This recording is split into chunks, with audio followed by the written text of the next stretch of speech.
चल तर बावड्या, तुझ्यासाठी घेऊन आला मी गणमुळाची एक भन्नाट ट्रिक. तू काय काम आहे पण तू हे पाठ कर, म्हणजे तुला हे काढता येईल. काहून पाडता येईल? तू एक काम कर ना, तुला घनमूळ काढायचे. घन म्हणजे 3दा गुणलेलं राहतं. तू हे 3 अंक सोडून दे.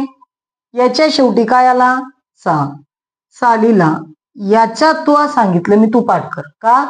आता तुला शोधायचं याच्या शेवटी, कोणाच्या शेवटी 6 आहे. 6च्या शेवटी तर 6 लिहून टाक.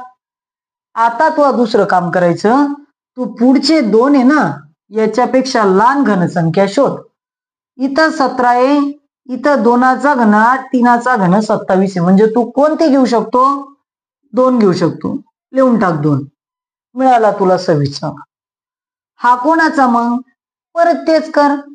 इथं 3 तिकडे सोडून दे. शेवटचे 3 सोड बरं, इकडचे नको सोड. इथं 5 आहे कणी, मग सोड 5 कोणाच्या मागे लागला रे, 5च्या मागे 5 लिहून टाक तू 5. त्याच्या पुढे 42 आहे. मग या 42 पेक्षा लहान कोण? 27 का 64? म्हणून तो काम बोललो की तू पाठ कर. तुला ते नाही आलं तर कसं येईल?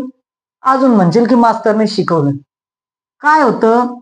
27 म्हणजे 42 पेक्षा 27 लहान आला. मग तू लिहून टाक इथं 3. आला तुझा 35. पण तुला वाटल सर तुम्ही 2-2चेच काढताय. मग आता मोठी आली मग काय करायचं आम्ही ते बी सांगतो ना तू. आम्ही हे 3 सोडून दे. इथं 8 आला आहे, रेषा मारून घे. 8 कोणाच्या शेवटी आला? 2च्या. लिहून टाक तू 2. पुढे उरला कोण? 1061.